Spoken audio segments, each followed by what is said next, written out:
Hello everyone. So let's say you want to visualize some data in pure data and you have a CSV full of values that you want to visualize and they happen to be integers. So we can see right here on the left I have my CSV and on the right I have a graph of the CSV visualized as a line graph.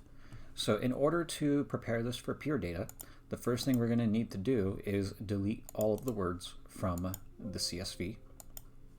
And then the second thing we're going to need to do is change your time column into a index column. So all we're going to do is just, and I'm doing this the long way, we're going to go all the way down with creating an index. And I know this is incorrect, but I'm just going through the long way.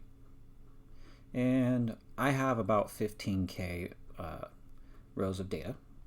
So we're going to go ahead and change those all that to ones. And then we're going to make this a fill series. So now you can see that we have 15K values. Now let's go ahead and remove that so we can still see our data.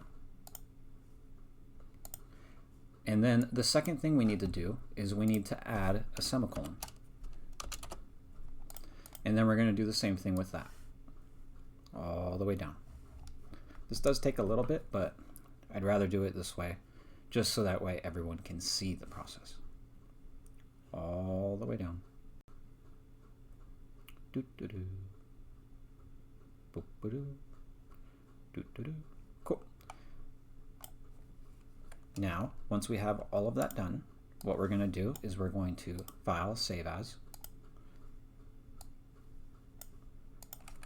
Data, Edited, and we're going to save this as a TXT file. I want the basic TXT file where it's space, not tab delimited. File, save as, text. I guess we'll have to do that one. Oh well. And then go ahead and save it. We'll save this to my desktop. Click OK. Click OK.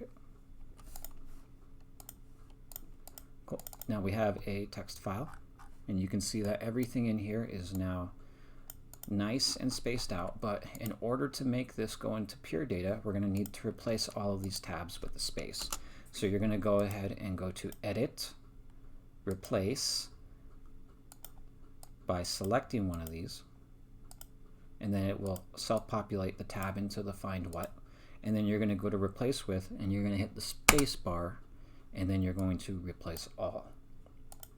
Now this data set is ready for being input into pure data. And that's how you prepare your data for pure data.